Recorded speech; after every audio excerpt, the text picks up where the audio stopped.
Good morning. Welcome to this SolarWinds Secure by Design webcast series. Today's topic, securing the supply chain. My name is Thomas LaRock. I'm a head geek here at SolarWinds, and I'll be your host today. The agenda for today, we'll go through the introductions. I'll introduce our guests here in a second. Then we'll do a brief recap of the Secure by Design Resource Center, make sure everybody's familiar with that. Then we will have a discussion around the ever-changing landscape, then followed by securing the supply chain, and lastly Q&A and wrap up. Now, as I said, my name is Thomas LaRock. I'm a head geek here at SolarWinds. It's my honor to be with Sudhakar and Kevin today. Sudhakar, could you briefly introduce yourself? Thank you, Tom, and thank you everyone for joining us today. Kevin, a special thanks to you for joining me on this session as you and I continue to collaborate and work with the industry at one level, our customers, our partners, and the broader environment to basically inform them on the learnings that we have taken over the last several months and several years in the two of our cases, and as we apply going forward into a world which is going to be more safer and productive for everyone. And Kevin, if you could take a few moments to introduce yourself. Sudhakar, thank you for this opportunity. And Tom, thank you for this opportunity. I'm excited to take on questions and just hear what is top of mind for folks. But what's really exciting to me about today is to listen to Sudhakar and SolarWinds talk about their secure by design principles that they're living and breathing on a daily basis right now. When you hear from me today, I'm going to be kind of with my cybersecurity hat on today, talking about what are we learning on the front lines of addressing security breaches, and what are we learning as folks evolve their security programs from point A to point B. And we're all living that right now. I imagine every single person that's dialed in right now or attending this webinar, it's all about how do we improve our security? How do we prioritize that security spend? How do we move forward in an environment that, quite frankly, 28 years of doing cybersecurity, I'm not sure I've ever seen a worse threat environment to today. So I'm not a FUD guy, but it's obvious to me that we have a need for shields up right now more than ever before. So Sudhakar, Tom, over to you. Just excited to get started and address questions. Thank you, Kevin. I think shields up is a great way of describing the current landscape. Absolutely. So quick review of our Secure by Design Resource Center. If you haven't seen this yet, I encourage you to go check it out. It contains all of the resources available for this entire series, but it's not just for the webinars, which you'll find there. The on-demand recordings will be there, but it's also the blogs and articles that we've been writing ever since, well, for the last 3 months. So I encourage you to go check it out, SolarWinds.com, Secure by Design Resources. So let's talk a little bit about the ever-changing landscape, as Kevin kind of hinted what the current situation is, and I think Shields Up really is a great way of describing it. But I'm going to toss this over to Sudhakar and maybe give us a little context of where we are right now. What is the current situation? Sounds good, Tom. As Kevin mentioned, we are in a unprecedented environment with regards to the threat landscape. That is being contributed to by a variety of factors. And I mentioned COVID-19 here. And the reason I bring COVID-19 here is that it has caused a lot of us to adapt to working from home in a rapid fire fashion. In fact, it was last year that I was talking to the CISO of one of the largest banks out there. And he basically said, you helped us digitally transform in 5 weeks what might have normally taken us 5 years to do. And 5 years, mind you, was not a slow transformation on their part. It was a much more deliberate and phased transformation.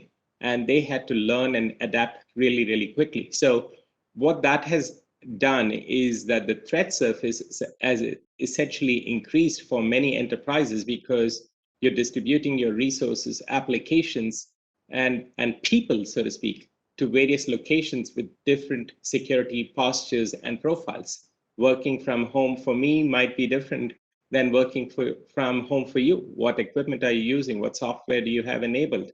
And so on and so forth. And that creates fragmentation of policies because there's not one single vendor that has the ubiquitous answer for every deployment scenario. And so as a result of that, if you think about it from a threat actor's perspective, policy gaps, configuration mistakes are all entry points for them to get into an enterprise and traverse and basically cause damage. And so those are all contributing factors to how the threat landscape now has not only evolved, but has evolved permanently, in my opinion. And that causes many of us to think about what should we do going forward? How should we do it going forward? And then this is going to be a continuous learning, improvement, and iteration process. But equally importantly, and the reason why you see both Kevin and I on the same stage here is our belief system is one of sharing and collaborating, because no one single vendor can truly address all of these threats by themselves or have all solutions by themselves. And if you're truly focused on customer success, which is what we all are, then we need to collaborate and support our customers in this endeavor. And Kevin, maybe you could expand on, say, that your comment about the current situation, but I also like to hear a little bit about those common industry practices that maybe just aren't enough anymore. Well, I can tell you first, I could talk for 2 hours just on that, Tom. When you look at, I'm going to start at the highest level of abstraction, kind of work down. I first started doing cybersecurity. I don't even remember what we called it. I think we called it information security back in 1993 at the Pentagon. And so much has changed since then. We've gone through numerous shift changes in both the threats and how we need to secure ourselves, what's tolerable on the internet versus what's intolerable, where are the red lines. And what we have right now, I feel like 2020 and 2020, I can't even say it, 2021, there we go. It's the toughest time I've ever seen to be a chief information security officer or a VP of security. And the reason why, part of it's global events, part of it's pandemic, part of it could be economics, part of it could be because we don't have a common doctrine that everybody abides by on offense, but attacks are just running rampant. And when you look at what nations are doing, virtually every modern nation is creating an offensive capability in cyberspace. None of them knows what the actual rules of engagement are or where is that line of intolerance. So the envelope's being pushed in regards to modern intelligence governments doing offense. And so that's ever expanding. And then we had this ransomware issue because we have digital currency and anonymous ways to being paid. Ransomware is running rampant, and so much money's being made by ransomware that you're seeing the capability escalate as well, so that you can even see some zero-day based activities being exploited by ransomware actors. So right now, if you can be compromised, you will be compromised. It's unbelievable that how much attack traffic there just is on the internet. And I think everyone on this call gets that. So what do we do about it? Second level abstraction, we come down a notch. We're going from 30 years of trust, period, on the internet. It used to be we trusted everything outside our perimeter. Then we recognized, hey, we better stop that. Let's get firewalls. Let's get smarter firewalls, next-gen firewalls. Let's get better endpoint. And when you look at the attacks, they always evolved over time to whatever we were doing on defense. So right now, the top attack is exploiting trust, whether it be human trust or the soft inside underbellies of our networks or our supply chain. So we are continuing to expand our Maginot Line in defense, and we will do so again. And I think I could sum it up with the evolution from the old way we did business, TCP IP-based security, endpoint with signature-based capabilities, to evolving to less anonymity. It's bottom line, we're all evolving to a zero trust network. So I'll just leave it at that, Tom, and not bore everybody with a long lecture, but that's the evolution we're going through right now. The threats aren't going to go away. They're exploiting human trust and the trust that we have between our applications and the trust that we have inside of our networks once the perimeter's been breached. And so I'm seeing a lot of companies say, what's our zero trust policy and how are we going to implement that? Kevin, you don't have to apologize for delivering a lecture. We'd be happy to listen to you all day. I want to highlight that point at the bottom there. And for anybody that does go to that Secure by Design Resource Center, I think you're going to find the common theme is, as Sudhakar has been leading us through this, is that we do see this as an opportunity to learn, improve, and iterate, but importantly, share everything that we're learning about this with the industry as a whole, because security is a shared responsibility, and we're kind of all in this together. So I wanted to make sure I highlight that. Let's jump now to a little bit about these the securing the supply chain, and I'm going to ask you a handful of questions. And Kevin, I'm going to go right back to you with this. Yeah. So tell me a little bit the hard lessons that we've learned about the vulnerability of the supply chain to sophisticated attacks such as this. And we'll start with Kevin, Right. and then we'll have Sudhakar. You know, it's funny, when everybody was dealing with the breaches of late 2020 and then again in 2021, I almost saw it as we had a third-party implant to deal with at the end of 2020. We come into 2021, we had another breach into the supply chain at a company called Excellion that was taken advantage of, and then we see the 0 days in Microsoft Exchange. We're dealing with a whole bunch of stuff that every CISO, no matter how much you braced for impact, these are hard things to deal with. I mean, there's no magic that can defend you from the 0 day attacks or implants that have been hitting us. So I kept getting the question, Tom, from CEOs, so what do we do? And I had a tactical answer, here's the 3 or 4 things you got to do about this immediate threat, whatever it may be. But when you got to the strategic answers, the first thing was, hey, start your evolution from too much trust and implicit trust to implicit deny and zero trust. The second thing went right into know your supply chain. And we had to do this even at FireEye. Who is in our supply chain? We've been doing this for years, but the first time we asked was several years ago. And I even was shocked when we went to our legal counsel or general counsel and we started looking at, so who do we do contracts with? Let's get our arms around who do we pay to help us, whether it's be a software vendor or service provider. And we had well over 1,000. We're not the big company. So I think the first thing every CEO out there, every CISO needs to do is figure out who's in our supply chain. And for large organizations, it's unbelievably complex to get your arms around it. But we started with the billing process. Who's charging us? Let's go figure that out. And you may have to go back a few years. So once you figure out who's in your supply chain, and there's also places you can go or companies that help you find your supply chain, because sometimes you go to your primary providers, but what you don't realize is they have providers. And then the providers have providers. And I get to use fancy words like tertiary providers. I don't even know what comes after tertiary, by the way. But you have your secondary and your tertiary providers, and it just keeps going down. And then when you get that list of providers, you have to then prioritize them. And you prioritize them based on, what customers depend on them. Are they even our customers? What products do they support? What business processes do they support? How important are they to your business, your reputation? Do you have any concentration risks where you put like 98% of your eggs in 2 different folks in your supply chain or not? Then you look at any standards, legislation, or regulations that apply to your industry and what you have to impose. So it's figure out who's in your supply chain, prioritize those folks, and then you come down to the next thing. So how do you want to interact with them? How do you want to have a contractual agreement with them so you can manage expectations and know what their risk profile is, and if it abides with and agrees with your company or your organization's risk profile. And you have to have requirements for your suppliers. This is a long effort for many folks. And a lot of us are already on the journey. We've already figured it out, or we've got it close to right. We don't need perfect. And as they say, perfect's the enemy of the good. It's pretty quick where you figure out your most vital providers. And from there, rather than maybe get your arms around all of them all the time, you make sure you get the most vital providers and you lockstep in risk profile. And I think we get asked it all the time. So I'll finish with this, Tom. FireEye is a provider of security products.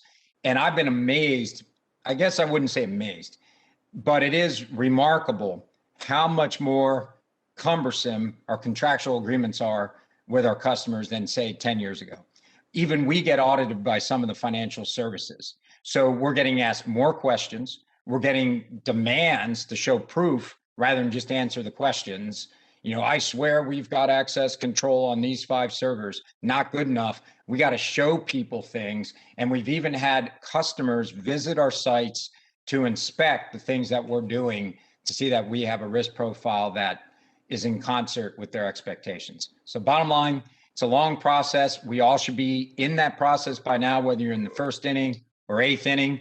And it is a process that you never actually finish, because if you nail it with your top 5 suppliers, you'll probably just move to your next 5 and you'll keep going down the list, creating contractual agreements and understandings.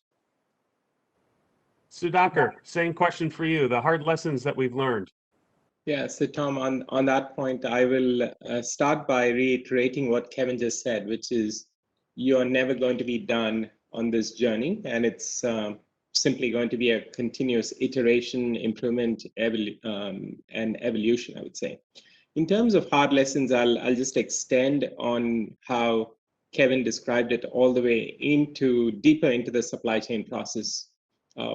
The age-old way of delivering integrity in software was basically signing with our certificates. What incidents such as what we experienced prove is that alone is not sufficient when it comes to delivering integrity. And how do you establish a level of non-repudiation in the software that you deliver? So as a vendor in the supply chain, and as a producer of software to many customers who in turn also produce software, one of the things that has been predominantly a focus of mine as we engage with customers is not only what are we doing from a secure by design standpoint to fortify our software systems, software build environments, and software build practices, but also to share it with them, because many of them are writing software and then they have to essentially deliver it to others, let's say such as Kevin and others downstream. So ensuring that the software build processes are not simplistic, and ensuring that the attacker's ability to inject malware into software systems and processes is one of the hardest lessons learned, I would say, here for us and for the industry. Somewhat related to that is the environment that we all develop software in itself, not just use, but the environment itself. And we've been driving this notion of least privileged access across all elements of our environment. And Kevin and I were just chatting about this construct. Some refer to it as zero trust, some refer to it as zero trust networking. That is somewhat restricted. And what we need to be thinking about is how do we ensure that users, devices, networks, and applications have this zero trust and least privileged access principles implemented in the construct of a secure by design type team that allows customers to have the confidence that we are looking at entire environments in a 360-degree construct, as opposed to focusing on point problems, which lead to essentially point solutions. So those are, I would say, 2 broad lessons learned. There's many more that we have included in our resource center, as you know, Tom. But these, I would say, are more critical and time urgent. Thank you both for your answers. The next question we have, and I'm going to go with you, Sudhakar, since we started with Kevin last time. But let's talk about the considerations that IT and business leaders take regarding their own supply chains. The way to think about this is it's a 2-phased approach. One is your own downstream supply chain, so to speak, and your upstream supply chain, for lack of a better term, not to confuse matters, because you're both a consumer and a producer here. And the principles apply equally on both sides of the equation, right? For instance, just as you might look at, to Kevin's earlier point, who are my vendors and what might be their software BOM. The word BOM used to be in previous orders or in the hardware realm, but more that'll become a lingo in the software world, especially because many of us are leveraging third parties for developing our own product.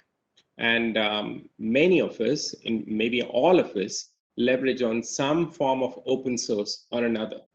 And the answer to these types of problems is to not shut those down as much as how do you make sure that those are continually secure, and how do you drive the principles of security in the design phase across those elements of the supply chain itself.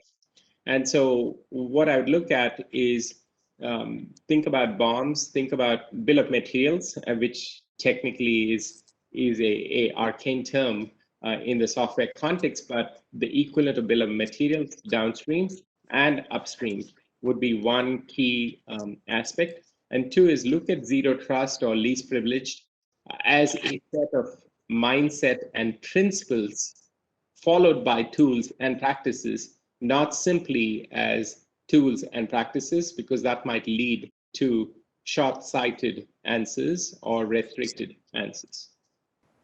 So Kevin, same question to you. Talk a little bit about the considerations that IT and business leaders should have.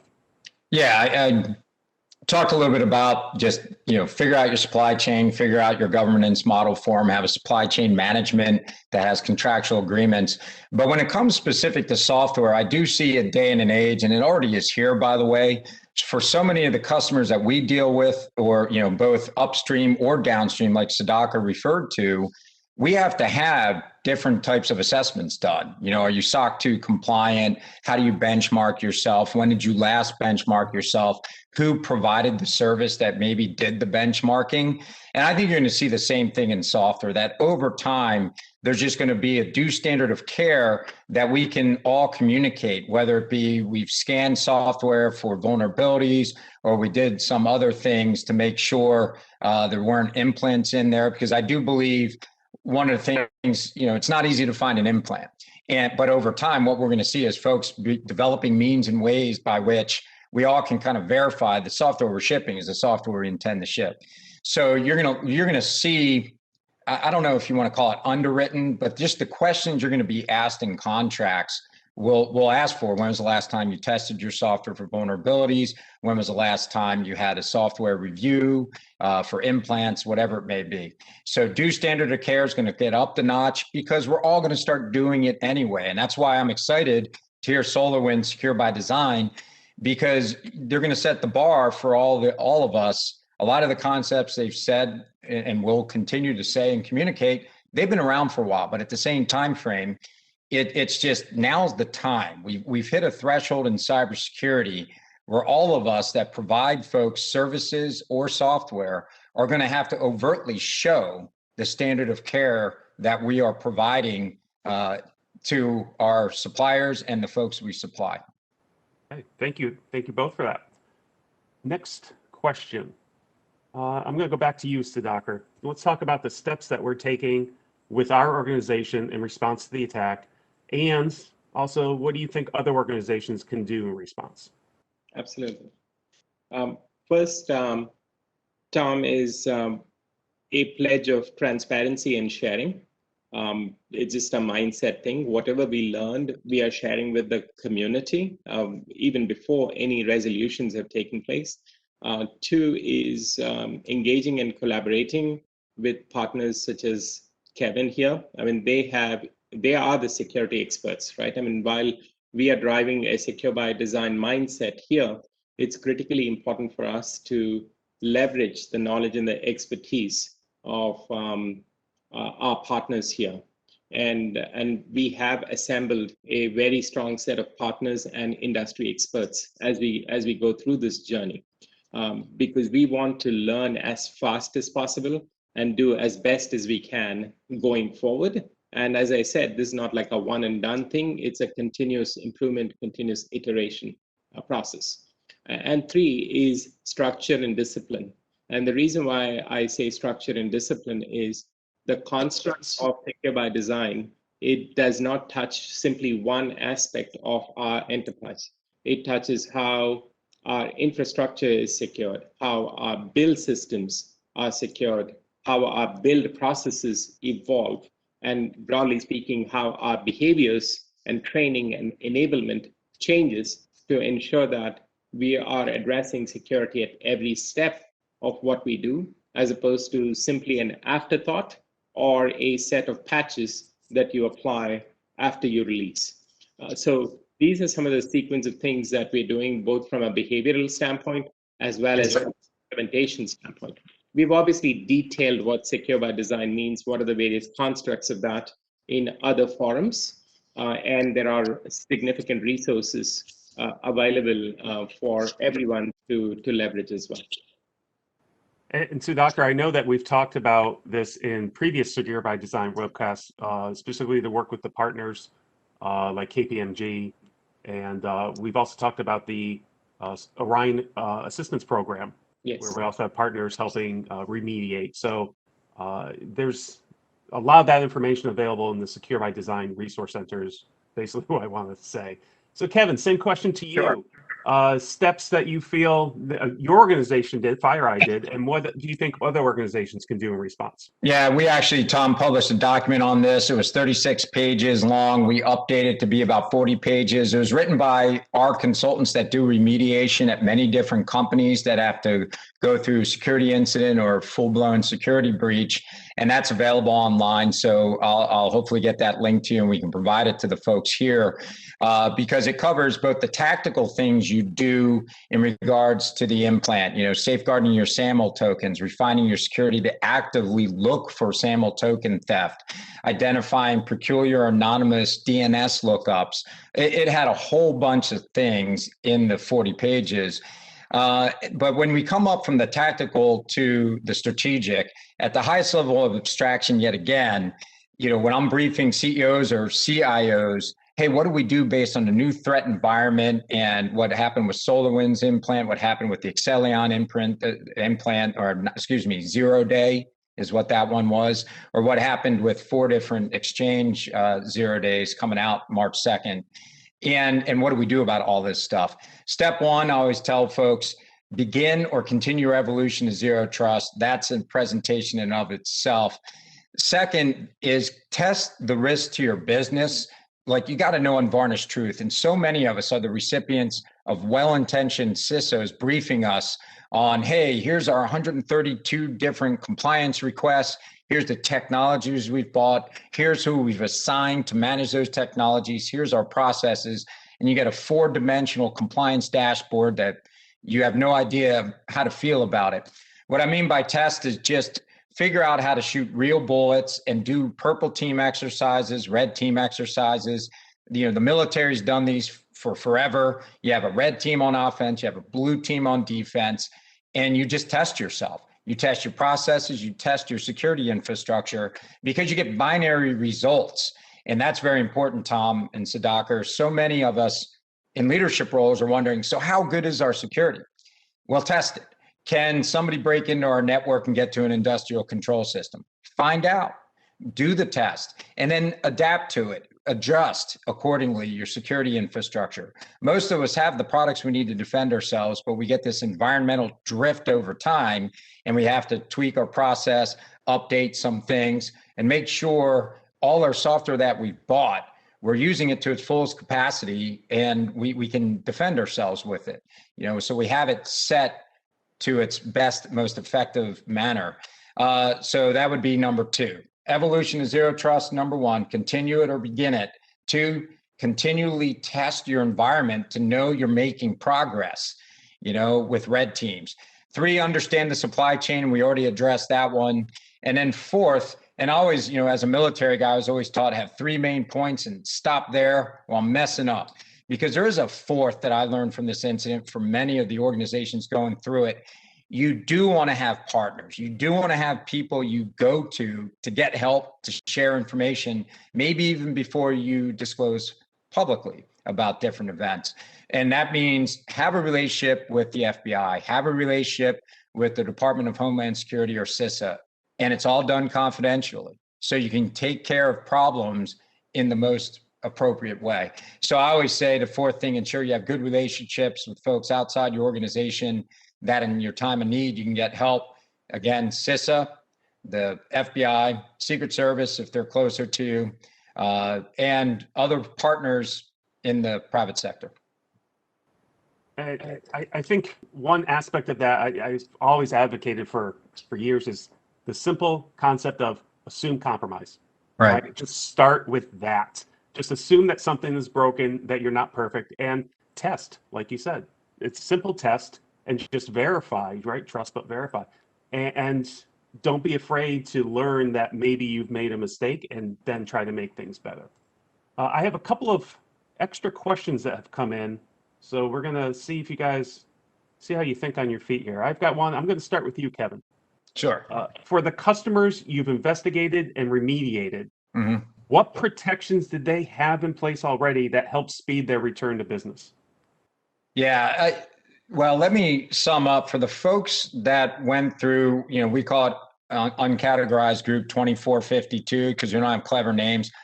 For the folks that were impacted with stage 2 from the SolarWinds implant, for the most part, the investigations are going rather quickly because we have such a footprint on what the attacker was doing. And so what we learned on this is folks are getting their arms around the what happened very quickly. Here's the systems that were accessed, here's the accounts, here's the people that were targeted. And folks like Microsoft have a good top-down view on the cloud assets. And we're getting a bottom line, the totality of the circumstances rather quickly. The bigger challenge would be damage assessment, which will take a long time, reviewing all the content of what was taken. But the bigger issue for most of the CIOs and the technical folks, Tom, is, so what do we do about it? And each one of the organizations we're assisting is just in a different phase of security. So I think you're going to see things like we have to get better visibility on our network. We have to have better identity management. We need to be able to do password resets very quickly. We got to evolve to zero trust. We have to have better endpoint protection. We have to think about some of the cloud services because, quite frankly, it's a lot easier to go to cloud services to try to get zero trust, in my opinion, than having hybrid environments or legacy on-prem environments. And we're dealing with a lot of government agencies that we all know have 20, 30-year-old systems and processes built around these that are trying to figure out how do we go from 1985 Unix machines and apps to tomorrow. So it's going to be a long journey, and the what to do about it is going to be specific remedial plans, ultimately gearing towards zero trust, better identity. Nothing's anonymous on the inside of your network because so much of us trust what gets on the inside. Little things that we're even doing is we're using YubiKey on the inside, and you have to do multi-factor to get into our network, and then you're multi-factoring inside as well. So it's just constant barriers to make sure that threat actors, if they can hack a machine, it's only one. So micro-segmentation is also a big portion of this. And hence we have that 40-page document on, so what do you do about it? We're describing multi-year migrations for most of the organizations we're working with. It's going to take time. Now, everybody's going to say, how could it take years? It may not. Everybody's trying to compress it, but I'm going to afford us the time because some of the changes are literally part of the acquisition lifecycle. Yeah, the two-factor authentication, I think I've come to a realization these days that I spend so much time authenticating myself, even like you said, inside a network, that I think I need to have it as a line item in my timesheet. So Sudhakar, same question for you. Talk to us a little bit about, for the customers, our customers that we've helped remediate, what protections did they have in place that helped speed their return to business? Absolutely. As Kevin was highlighting, the whole notion of visibility is a very, very important thing for customers. I mean, we talk about in the SolarWinds context as monitoring, and we monitor to provide visibility. And what's important is to do monitoring and consolidated visibility that might touch a number of downstream elements. So for instance, you don't want to only support network monitoring or only support app monitoring. You want to be able to give them insights to the customer. So you evolve from visibility to insights such that they can actually action it. And here's where kind of expanding the construct of sharing and collaborating amongst vendors, we need to open up our interfaces a lot more such that we can integrate into customer environments more effectively and truly give them actionable insights. So that's one area where I would say there's a lot of room for innovation, growth, and most importantly, ensuring customer success. That would be an area that I tend to focus on quite a bit, because even if you think about constructs like least privileged access, audit trails, specific user behaviors, anomalies, etc., at one level, they all boil back to the construct of visibility in a increasingly complex world. Going back to the very first slide that we discussed with the audience in terms of the various trends that are going on, in a hybrid world where your infrastructure, people, applications, resources are increasingly getting more and more distributed, visibility becomes an even more important cornerstone of IT and security strategy. Yeah, so any last words of wisdom for the audience today? Yeah, absolutely. One of the things that I've done, and you heard me refer to it earlier, is just constantly test. One of the cheapest and easiest ways to get unvarnished truth is take some of your smartest guys and say, hey, attack us. You know, simulate some of the attacks and war game it, because people enjoy those drills. You purple team it and you all learn from it. A lot of times we underestimate the amount of environmental drift we get over time as IT is rushing as fast as possible to get things done as your companies grow, as your customers ask questions and ask for services. So long story made short, big proponent, do red teaming, purple teaming, adjust your security architecture all the time to the attacks that are happening today. Thank you. Sudhakar, last words of wisdom. I agree with what Kevin said, and we are actually implementing those constructs here. For instance, the red team construct that Kevin highlighted. I mean, here's the way I would say it. If you truly want to improve, you need to face the truth and you need to seek the truth, right? And to me, this is not something to be embarrassed about. It's about if you take it in the spirit of learning, if you take it in the spirit of iterating, if you take it in the spirit of improving, and finally continue to share, I think we can all be very, very safe going forward, notwithstanding the sophistication of threat actors, which continues to increase. Equally, I like to believe, I'm an optimist, I like to believe that we have the resources, we have the conviction, we have the talent to be able to do a much better job going forward as an industry, as a company, and as individuals. Wonderful. So on the screen is some key SolarWinds resources, the Secure by Design Resource Center that I mentioned earlier. We touched upon and briefly mentioned the Orion Assistance Program. If you are a current customer, I encourage you to check out the Orion Assistance Program. We have a security advisory, the security advisory FAQ as well, and information about the new digital code signing certificate and a link to our SolarWinds Trust Center. I want to thank both of our speakers, Sudhakar and Kevin. This was a real treat for me to be with both of you today. It's not often I get to hang out with a couple of CEOs, so this was a lot of fun for me. Kevin, we'd love to have you back if you have the time in the future. You bet, Tom. Thanks for having me. And Sudhakar, hats off to you. It's a tough challenge ahead, but very respectful of how SolarWinds is handling what happened there and sharing the information with all of us. And it is an opportunity for the whole community to get better at what we do. So we'll do that. Thank you. Yeah, thank you both. And thank the audience. I know you have your choice in webinars these days, and I appreciate you spending the last 45 minutes with us. And that's it. Thank you very much for attending.